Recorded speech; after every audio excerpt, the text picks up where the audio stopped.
नमस्कार, मैं हूं सौरभ त्रिपाठी। आप देख रहे हैं प्रदेश का सबसे भरोसेमंद news channel India news Uttar Pradesh Uttarakhand. वक्त हो चला है महाकुंभ के स्पेशल एपिसोड का। संगम नगरी में विश्व का सबसे बड़ा धार्मिक मेला महाकुंभ लगा हुआ है। महाकुंभ में 32वें दिन भी श्रद्धालु संगम में आस्था की डुबकी लगा रहे हैं। यहां पर दुनिया भर से करोड़ों श्रद्धालु संगम नगरी आए हैं। अब तक करीब 49 करोड़ से ज्यादा श्रद्धालुओं ने आस्था की डुबकी लगाई है। माघी पूर्णिमा पर 2 करोड़ श्रद्धालुओं ने स्नान किया है। उधर श्रद्धालुओं की सुरक्षा को देखते हुए शासन प्रशासन ने तमाम व्यवस्थाएं की हैं। इंडिया न्यूज उत्तर प्रदेश उत्तराखंड पर महाकुंभ की हर तस्वीर आपको हम दिखा रहे हैं। चलिए, शिवमोहन शुक्ला मेरे साथ प्रतापगढ़ से जुड़ रहे हैं। शिवमोहन, क्या ताजा अपडेट है महाकुंभ को लेकर? देखिए, अब पौष पूर्णिमा के बाद माघ पूर्णिमा हो गई और ये पूरा स्नान पर्व जो प्रमुख थे वो हो गए। और इसमें सबसे खास बात ये देखा गया कि अब महाशिवरात्रि का स्नान पर्व होना है। उसके पहले देखिए, लगातार एक भीड़ बढ़ रही थी और लगातार हमने कवरेज के दौरान दिखाया था किस तरह से अयोध्या प्रयागराज हाईवे पर किस तरह से भीड़ बढ़ी है। और अभी भी जहां हम अयोध्या हाईवे पर खड़े होते हैं, ये हाईवे बिजी शेड्यूल में ही रहता है। अभी लोग अयोध्या जा रहे हैं, प्रभु श्री राम के दर्शन कर रहे हैं। हालांकि अब महाकुंभ जाने वालों की जो उस तरह से पर्वों पर भीड़ होती थी और इसके पहले होती रही है, वो उस तरह का आवागमन अयोध्या की तरफ से नहीं हो रहा है। लेकिन प्रयागराज से अयोध्या जाने वाले वाहन ज्यादा जा रहे हैं। जैसे लोग श्री राम मंदिर में दर्शन करने जा रहे हैं और लगातार देखिए वाहन हमारे पीछे दिख रहे होंगे, ये अयोध्या की तरफ मूवमेंट कर रहे हैं। देखिए, दिखाएंगे एक बार, ये अयोध्या की तरफ जा रहे हैं लगातार। और अयोध्या की तरफ ये वाहन देखिए, शुभ यात्रा फला, ये जय मां भारती, श्री राम, ये नागेश्वर तीर्थ यात्रा प्रयागराज संगम ऐसे लिखा है। और इस तरह से महाकुंभ से बसे अयोध्या, उसमें साफ लिखा होता है कि महाकुंभ और अयोध्या दर्शन, इस तरह से बसें लगातार जा रही हैं। और अब प्रभु श्री राम के दर्शन करने लोग ज्यादा जा रहे हैं महाकुंभ से। और महाकुंभ से जो श्रद्धालुओं की भीड़ निकल रही है, अब हाईवे पर अगर आप देखेंगे तो हाईवे पर अयोध्या हाईवे बिजी जा रहा है और इसकी वजह है अयोध्या जाने वालों की, श्रद्धालुओं की भीड़। लेकिन अब यातायात की बात करेंगे तो यातायात देख रहे होंगे आप जहां खड़े हैं, यातायात लगातार आपको दिखाते रहते हैं कैसे यातायात व्यवस्था सरल हुई है, सुगम हुई है।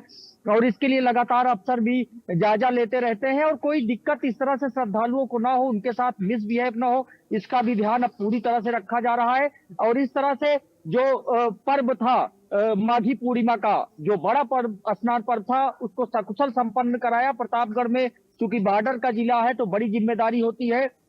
और यहाँ बॉर्डर के जिले पर जहां सीमा सील कर देनी पड़ी थी मौर्य मोर्चा को, लेकिन इस बार ऐसी कोई स्थिति नहीं बनी। आवागमन को सुचारू किया गया और लगातार श्रद्धालुओं का ख्याल रखे, क्योंकि अब वो प्रभु श्री राम के दर्शन करना चाहते हैं और जाना चाहते हैं। अब उनकी इच्छा है कि पूरे देश से जो श्रद्धालु आए हैं, जब वो प्रयागराज आए हैं तो प्रभु श्री राम के दर्शन भी करना चाहते हैं। उनको ये सौभाग्य मिला है और सौभाग्य छोड़ना नहीं चाहते और ये क्रम चलता रहेगा। श्री राम के दर्शन करने जाएंगे लोग और उसके बाद वहां से किस रूटों पर निकलेंगे उनका विषय है। लेकिन अब ये रूट पूरा बिजी है। अयोध्या से प्रयागराज का ये महत्वपूर्ण रोड है और पूरे देश का ये महत्वपूर्ण रोड है सीधे। जी बिल्कुल महत्वपूर्ण रोड है और आवागमन अगर सही है तो लोग माफ कीजिएगा आसानी से पहुंचेंगे भी।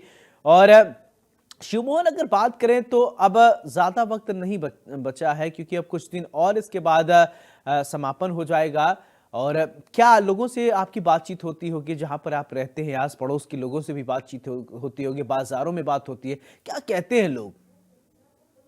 देखिए, महाकुंभ का तो एकदम जैसे आस्था बोल रही है, सनातन आस्था बोल रही है। एक बुजुर्ग अम्मा थी, हमने उनसे अभी रेलवे स्टेशन पे तुरंत ही बात किया, अभी हमने वॉकथ्रू किया वहां, तो उनसे बात किया, हमने कहा आप चल भी नहीं पा। चलिए, मेरे साथ जमील अहमद वाराणसी से जुड़ रहे हैं इसी खबर पर। जमील, लगातार श्रद्धालु प्रयागराज पहुंच रहे हैं, आस्था की डुबकी लगाकर वापस आ रहे हैं और वापस आने के बाद बाबा विश्वनाथ के दर्शन जरूर करते हैं। क्या अपडेट है आपके पास? देखिए, बिल्कुल हम इस समय 80 घाट पर मौजूद है। ये बहुत ही खूबसूरत घाटों में शुमार है और तमाम जो श्रद्धालु आते हैं वो 80 घाट, नमो घाट और दशाश्वमेध घाट, इन तीनों घाटों पर जरूर जाते हैं।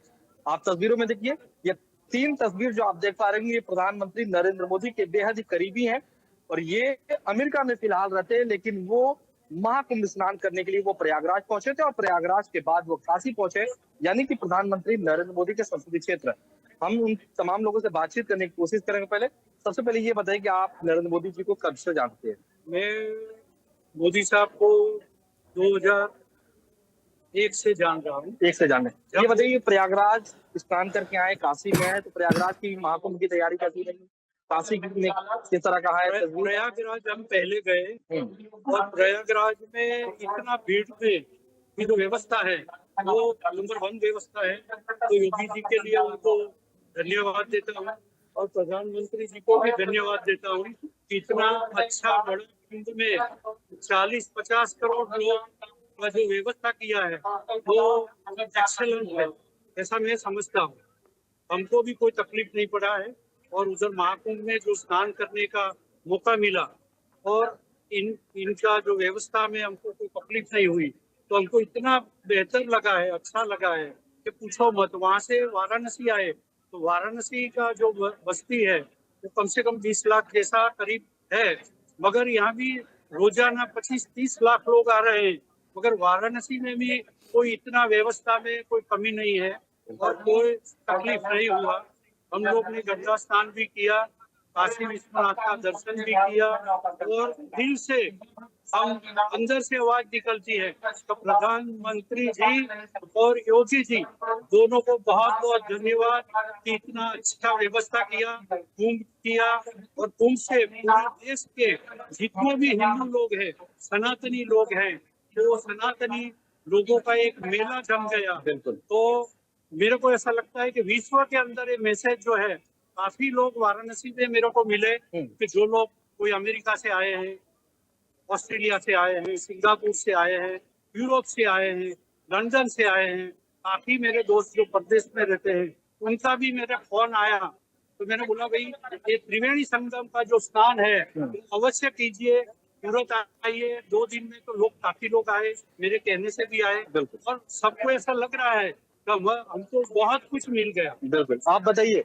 किस तरह का महाकुंभ की तैयारियां रही, क्योंकि लगातार उत्तर प्रदेश के मुख्यमंत्री इस पर काम कर रहे हैं, प्रधानमंत्री जी की नजरें हैं, तो आपने किस तरह का देखा वहां पर सारी व्यवस्थाएं? मैंने वहाँ वो देखा है कि वहाँ में संगठन पावर देखा कि जो करोड़ों की संख्या में हिंदू लोग आए और कोई मतभेद कोई चलिए जमील, बहुत बहुत शुक्रिया तमाम जानकारी के लिए। तो अभी आप वाराणसी से रिपोर्ट देख रहे थे, मेरे सहयोगी जमील लोगों से बातचीत कर रहे थे, लोगों ने अपना अनुभव साझा किया।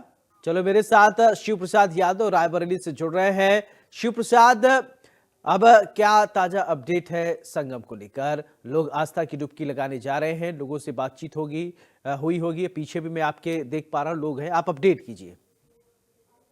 देखिए, जो भी रायबरेली होके महाकुंभ प्रयागराज जा रहे हैं और बहुत सारे श्रद्धालु वहां से जो है आस्था की डुबकी संगम में लगाकर रायबरेली होके वापस जा रहे हैं, उनके लिए जो है खासकर बीजेपी की जो सरकार है, यहाँ का जो बीजेपी का संगठन है, रायबरेली का जिला प्रशासन है, उनके सेवा भाव में लगातार जुटा हुआ है और 3 दिनों से लगातार रायबरेली में बीजेपी का संगठन जो प्रयागराज हाईवे है, सिविल लाइन एरिया में जो है यूं कहें कि श्रद्धालुओं की सेवा के लिए एक केंद्र स्थापित कर दिया गया है और यहाँ पर जितना बीजेपी का संगठन है और खासकर जिला प्रशासन है, उत्तर प्रदेश सरकार के मंत्री दिनेश प्रताप सिंह लगातार 3 दिनों से इस सेवा केंद्र पर मौजूद है। आप मेरे पीछे देख सकते हैं कि बाकायदा जो भी श्रद्धालु यहाँ से जा रहे हैं प्रयागराज, उनको यहाँ पर रोक करके और भोजन भाव और उनके हाल क्या नाम है भाई साहब, कहाँ रहते हैं? यहाँ जो सेवा भाव हो रहा है रायबरेली में ठीक ठाक है? कहाँ कहाँ गए आप? इलाहाबाद, फिर काशी बनारस, हाँ, उसके बाद अयोध्या। देखिए ये श्रद्धालु हैं, यहाँ जो है उनका स्वागत किया जा रहा है और बाकायदा उत्तर प्रदेश सरकार के मंत्री देखिए बाकायदा वहाँ मौजूद है, उनसे बात करने की कोशिश की जाएगी। तो अब जो रायबरेली में दिख रहा है उत्साह, अभी जो श्रद्धालु बचे हैं आसपास के जिलों वाले या अन्य प्रदेशों के रायबरेली होके जा रहे हैं, उनके सेवा भाव में रायबरेली का जो बीजेपी संगठन, सरकार और खुद आप देख सकते हैं कि मंत्री वहां मौजूद है। मैं कोशिश करूंगा कि जो मंत्री से बात हो सके, क्योंकि जो ये श्रद्धा भाव का महाकुंभ चल रहा है, पूरा इतने सालों बाद आया है, यूं कहे कि संयोग। आप देख सकते हैं कि बाकायदा मंत्री जी यहाँ जो है लगातार जुटे हुए हैं, जो भोजन भाव ये सब यात्रियों की जिस प्रकार से सेवा की जा सके। तो मंत्री जी, ये सेवा भाव किस जो है इसमें भी आप कुछ कहेंगे? देखिए, भारतीय जनता पार्टी के राष्ट्रीय नेतृत्व ने, प्रदेश के नेतृत्व ने, क्षेत्रीय नेतृत्व ने हम सबको निर्देश दिए हैं कि रायबरेली से होकर के जो भी श्रद्धालु और यात्री यहाँ से जाए, चाहे वो अयोध्या की ओर जा रहे हो, चाहे प्रयागराज की ओर जा रहे हो, सबकी सेवा करना है। भोजन, पानी, जो भी आवश्यकता उनकी हो उसको पूरा करना है।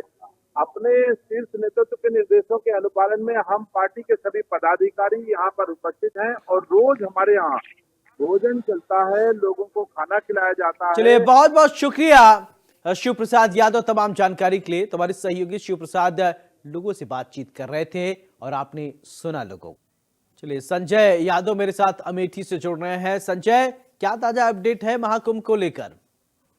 हाँ जी, बिल्कुल। देखा जाए तो महाकुंभ को लेकर एक बड़ी आस्था जो है वो पूरे देश और प्रदेश से देखी जा रही है। अगर अमेठी की बात करें तो अमेठी में भी 2 नेशनल हाईवे जो हैं वो प्रयागराज और अयोध्या को जोड़ते हैं। एक रायबरेली नेशनल हाईवे है जो अयोध्या को जोड़ता है और दूसरा नेशनल हाईवे है जो प्रयाग और अयोध्या को जोड़ता है, वो रामगंज अमेठी होकर गुजरता है। तो दोनों नेशनल हाईवे पर अगर देखा जाए तो लगातार जो स्नान है, जो माघी पूर्णिमा का स्नान था अभी कल, उसको लेकर श्रद्धालु लगातार जा रहे थे। जहां पर सुरक्षा व्यवस्था की दृष्टि से अगर देखा जाए तो अमेठी पुलिस, यातायात पुलिस जो है वो पूरी मुस्तैदी के साथ यातायात बहाल कराने में जनपद में जुटी हुई है। ऐसे में लगातार इंडिया न्यूज की टीम श्रद्धालुओं से बात करती रही है और श्रद्धालुओं का यह साफ तौर से कहना था कि प्रयागराज में जिस तरीके की आस्था देखी जा रही है, लगातार जो करोड़ों श्रद्धालु हैं वो स्नान कर रहे हैं और कहीं ना कहीं प्रदेश सरकार को वो धन्यवाद भी दे रहे हैं। वहां की साफ सफाई की व्यवस्था, वहां की सुरक्षा व्यवस्था, वहां की जो रास्ते की यातायात व्यवस्था, इन सभी चीजों को लेकर श्रद्धालु जो है पूरे उत्साह के साथ जो है वो प्रयागराज पहुंचने का काम कर रहे हैं। अभी लगातार प्रयागराज श्रद्धालु पहुंच रहे हैं क्योंकि 26 तारीख को महाशिवरात्रि का एक शाही स्नान अभी शेष है। इसको लेकर जनपद में लगातार जो श्रद्धालु है अब वहां से भी निकल रहे हैं क्योंकि एक राम पथ गमन मार्ग जो अयोध्या प्रयागराज नेशनल हाईवे है उसको राम पथ गमन मार्ग भी कहा जाता है। उस मार्ग पर लगभग पूरे प्रदेश से, यूं कहा जाए कि देश के कोने कोने से श्रद्धालु जो है उस मार्ग से होकर प्रयाग पहुंच रहे हैं और साथ ही साथ अयोध्या पहुंच रहे हैं। तो तैयारियां जो है वो जोरों पर है महाकुंभ प्रयागराज में भी, और दूसरी तरफ अमेठी जनपद भी पूरी तरीके से अलर्ट है यातायात व्यवस्था को बहाल कराने के लिए। जी, किसी तरह की अगर चुनौतियों की बात करें तो चुनौतियां क्या आ रही हैं संजय लोगों के सामने या पुलिस प्रशासन के सामने?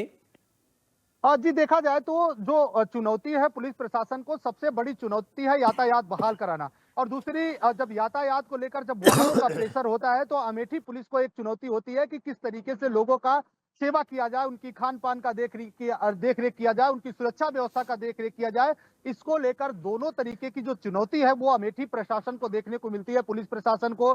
साथ ही साथ जो डीएम मैम है वो भी लगातार, कल अगर बात करें तो कल पुलिस अधीक्षक और जो जिला अधिकारी हैं वो लगातार नेशनल हाईवे का निरीक्षण करती रही है क्योंकि देर रात वाहनों का प्रेशर बढ़ा था।